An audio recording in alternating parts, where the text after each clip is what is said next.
Alright guys, this is what we're working on today. 72 Ford Gran Torino. I've had this car for 35 years and it's been sitting for a while, and in the last year or so I started working on it, trying to do what I can. So I'll take you around this thing. It's not quite as dirty as the Cougar was, but no, I already did this one side of the hood. Try to give you some type of comparison. Here we go. A comparison here. You can see the left side. It's pretty dirty. The only year they did this nose. 72 was the last year before they went to the having to run, and the government, I think, is the one that was behind it. But in 73, had to run a safety bumper, this big heavy bumper with, like, say, shock absorbers on it, you could say.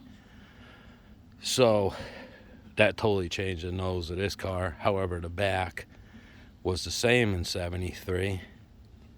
It's also the first year for the Torino that they went to a solid frame instead of unibody. They knew what was going on. 72, having emissions, having to drop compression ratios and things like that. So I think, this is probably, in my opinion, one of the more sportier cars that they made for early 70s anyway, I guess. But you see, I only power washed half the hood. I didn't do this side yet. I did half of the roof. You can see up there. Yeah, these were really neat cars. Obviously, you probably have seen the movie Gran Torino. So it's basically the same car. I don't think, and I could be wrong, but I don't believe they had laser stripes for this particular color.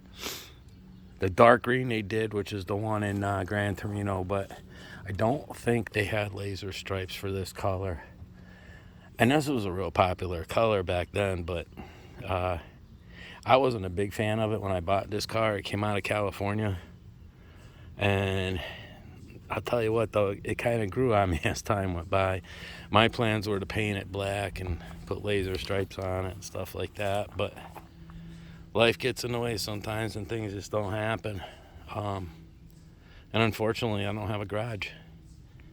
I'd like to get something going at some point as far as the garage goes, but you can see right here, this part here is pretty bad, pretty dirty. It's got the Magnum 500 wheels on it, and I'll show you more of the car after. I figure I'll power wash this side. We'll clean it up and then take another look at it, and then I'll show you what we got under the hood. But so yeah, they made the Torino, the Gran Torino, and you probably see it here, and then they had the Gran Torino Sport, and it gets a little screwy from there. This has the Sport door panels. I suppose I could show you that right now. So this has a Sport door panels, which are really in good shape. The armrest is it was a mess when I got it, but I do have new armrests for this car. The seats were a little ripped up. The headliner was messed up. I always like the dash on these with the circular pieces for the speedo, and this has a temp gauge per se, but the oil light is it's an idiot light, The door panel on the other side is the same way. The armrest is messed up. I do have a new one for that. The floors and stuff like that are all still pretty decent. So on these, the Gran Torino Sport, this would be the Sport panel, door panel. However, that is not a Sport dash.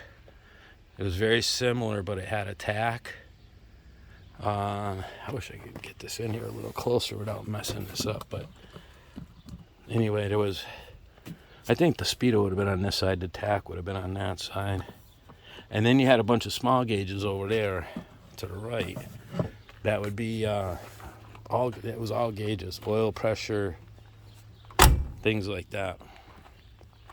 Alternator, they were all gauges.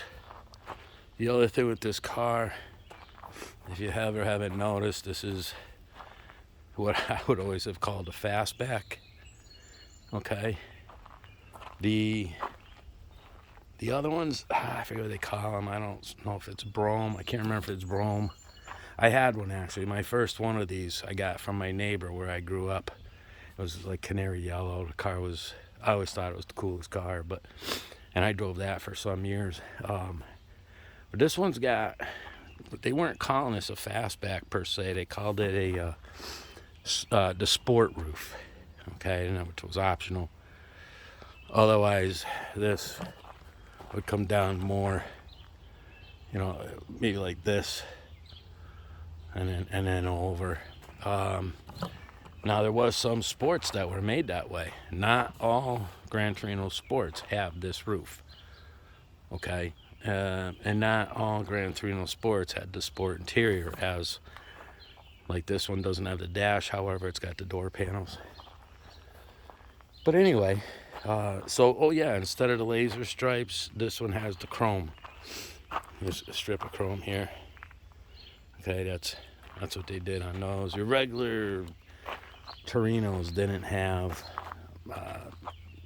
there was a certain amount of them. I mean, the regular generic Torino, I don't even think it had that chrome trim on there. I could be wrong.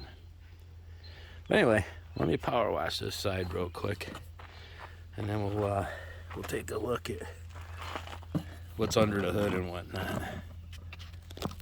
So it should be all right like that, I guess. All right, let's see. We clean it up a little bit.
Alright guys, I got this one side done.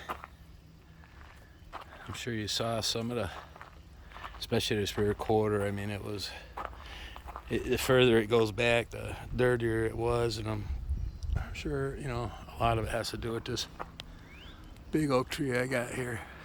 But anyway,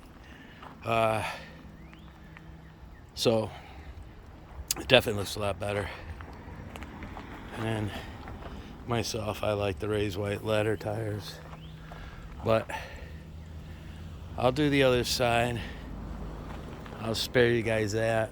I'll finish this thing up, and then we'll do a walk around, and then I'll show you what we're doing motor-wise. So I'll be right back. All right, guys. The power washing is all done. The car looks a lot better. I know I mentioned the safety bumper on the front and how this was the only year, 72, this was last year, being able to run these small bumpers, which one of the problems with these, and most of the viewers are all older guys, so they're going to probably know, or they are definitely going to remember the old slotted jack that would hook into this slot right here. Okay, and these bumpers, being a pretty heavy car and whatnot, I've yet to see a Gran Torino. It doesn't have a little dent in the trim here. Same on this side. If you ever had a flat tire with one of these, you had to change it on the side of the road and use that old jack, it would twist this bumper right into the grill, which is kind of a bummer. But everyone I've ever seen is like that, and I've had a few over the years. I actually oval track raced one of these back in the day. Actually, the one I started out with was just 400 cars would show up and 100 would qualify, and then you ran on a quarter-mile track. And the one I was running, same car as this, except for it didn't have the fastback roof. Well, it wasn't a sport either. It had a 302 in it. But it had 212,000 miles on it. The guy had changed the timing chain. And we took 2 second places with that car, and we won with that car. So I got a picture of it around somewhere. That car was so smashed up. The fenders would be under the hood. The bumper was under the trunk lid. Used to hook a chain to it and hook it to a tree, and basically you start to drive down the street, they yanked the bumper out from underneath the trunk lid. But it was a lot of fun. That was back in the 80s. And then I got into regular Saturday night oval track racing because of it. And I ran, it was actually a 72 Gran Torino. And we ran a 351 Cleveland, and that's we were allowed to run up to a 360 cubic inch. So anyway, 73, I told you they went to the safety bumper, but they still had this back end. And in 74, it was mandatory that you went to the safety bumper on the back. So actually, if you guys watch Pole Barn Garage, he has one of these. He has the 73, which actually he bought that from, shoot, what's his name? Junkyard Digs. So there's some pretty good videos on that car. But so rust-wise, when I bought this car, it's gotten a little bit worse. But right here in the bottom of the door, there's a hole there. It's probably twice as big as when I bought the thing 30 years ago. But I think what happens is your trim in here, being that this car was from California, you know, they all dried up. You can see part of the back windows here, and it's pretty hard. But I believe you can get these still. So I wanted to point that out, the bumper. And so this car came with a 351 Cleveland, and if you've watched some of my other videos on the Cougar, you'll know that I took the Cleveland out of this and just stuck it in the Cougar for now. And one of the reasons I didn't rebuild that motor is because that's going to get put aside for this car. If my older son, if he ends up with this car, however it's going to work. But anyway, I want him to have the original motor and transmission and things like that. Boy, it got a little bright out now. It's kind of hard to see, but so you'll see we got a big black in here now. It's a 73 429, which I always wanted to put a big block in one of these. So let's fix this. Yeah, I got the sun behind me, so I can't see too well here. I always wanted to put a big block in one of these, and I think we're gonna go over as this goes on. We'll go over some of the issues you run into. Pole barn he had a 400 in his, so it's a little different. The 400, you can put a 429 or 460 up to that transmission. Headers, motor mounts was a big issue, but I finally found some on eBay. And headers are, man, what a problem that is.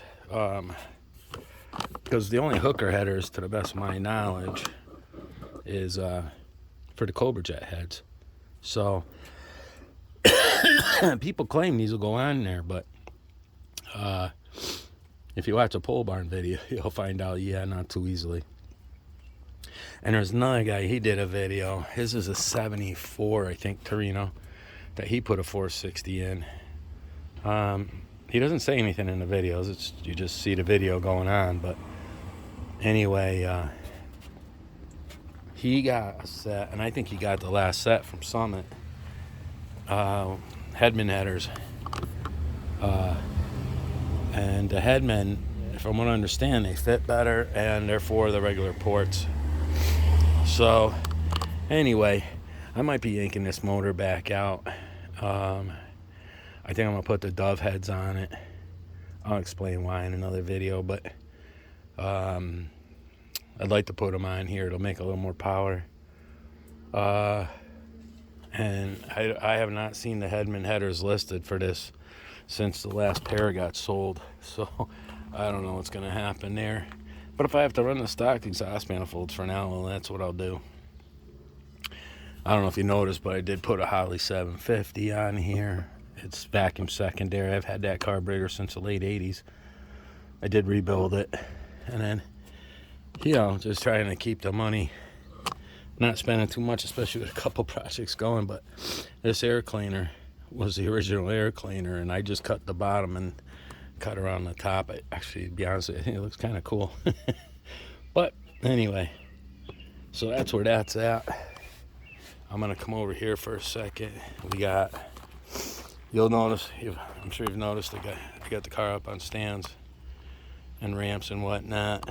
I had the motor and tranny in here. The tranny that was in here, I've never seen anything like it. It was the weirdest transmission mount I've ever seen. The motor and transmission came out of a 73 Thunderbird.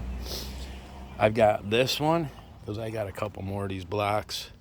I got a 7429 and I got a 7460, which is where I got the dove heads. This transmission was behind the 7429, which also came out of a Thunderbird. And I'll probably do a video on this, because what I got to do, I'm running the stock linkage. I want to keep the car with the original shifter and like that. So this transmission, I think, is going to work better. The other one I had was the tail shaft's longer. That came with the 429 that's in the car. You'll see this little bump out right here, which sticks out a lot further on the other one, and that the transmission bolts to that. It's not like the old rubber mount that would bolt in here somewhere. So it's pretty oddball thing. But the problem with this one is the shifter. I got a picture. I took a picture. I can't remember. This I think might be in the right spot, but this part of the shift has got to be up here, and it's actually a different. This part of the shift is shorter, and the bracket ties into these two bolt holes over here, and then it cable comes down and ties in. So I gotta pull the pan off. I gotta pull the what do you call it? The meter and block. Valve body. I gotta pull the valve body and the filter off and like that, and then you can get at the shifter here and change that around. I already took the other one out of the other transmission, and I gotta put a new tail shaft on seal on here because I was gonna try to swap these out, and that's when I found out the other one was a long shaft. And too bad, because it would have worked. I would have eliminated this mount, and then could have used this regular mount, and plus the hole for the speedometer cable, the bolt was broke off inside the other one.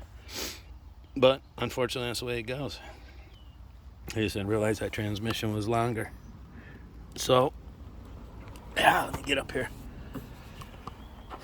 Well, I had the power washer out here. I cleaned this transmission. I also cleaned the intake. That's for our Cleveland for the Cougar. Update on the Cougar is basically, it keeps raining, guys. I don't know how it is where you guys are, but it's been raining like crazy. I haven't even been able to do much with this car. I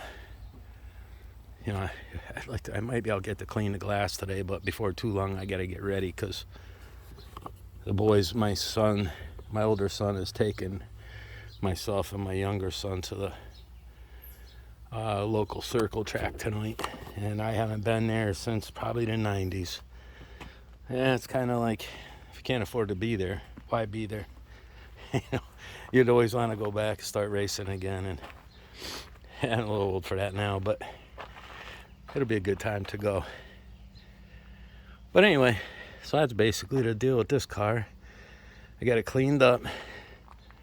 As I recall, this transmission's good. I think we drove the car around the parking lot before we pulled the motor and tranny.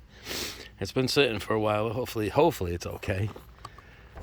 This motor, I never did run this motor. The guy that I got it from, his neighbor, I think, sounds like his neighbor passed away. And the neighbor's wife was like, if there's anything over here you want, come get it. And a Thunderbird was sitting there, and I think there's a couple other cars. Guy had some pretty good motors. He had a 70 351 Cleveland 4-barrel sitting in there. He had a nice 289 in there. I forget what all. He had an FE motor in there. He had some pretty neat motors. But at any rate, I never did run this. I have spun it over plenty of times, and none of the valves are sticking or anything like that. But like I say, I think I decided that I might pull this back out. I did put a timing chain in it, new water pump, new fuel pump.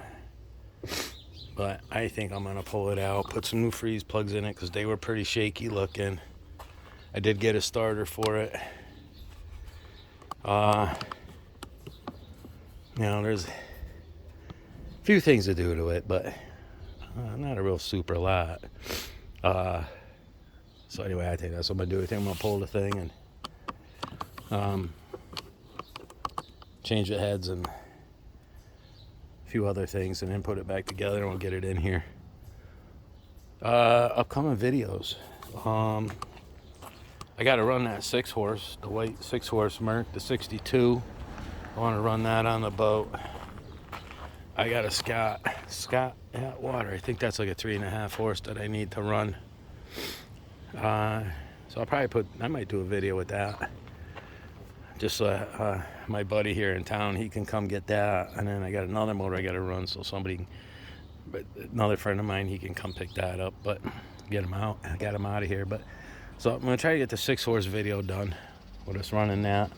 And I'm going to try to do a video on this transmission for swapping out that linkage. I already got the filter and the gasket and the other gasket for the tail shaft, so those will be upcoming videos. Oh, and I did get the block back for the Cougar. I went and picked that up last Friday. Saw that come out real nice. Deck's cut, sturdy over. Looks real good. I just got the flywheel yesterday. Assembly lube I got yesterday. I had to get a harmonic spacer. I'm waiting on the harmonic. And then I got to come up with some more money. I'll get the pistons ordered.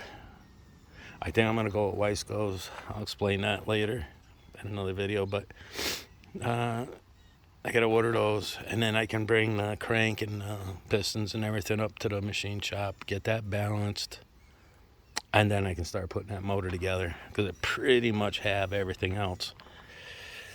So we'll end the video here, guys. I hope you enjoy it, and we'll see you on the next one. Take care.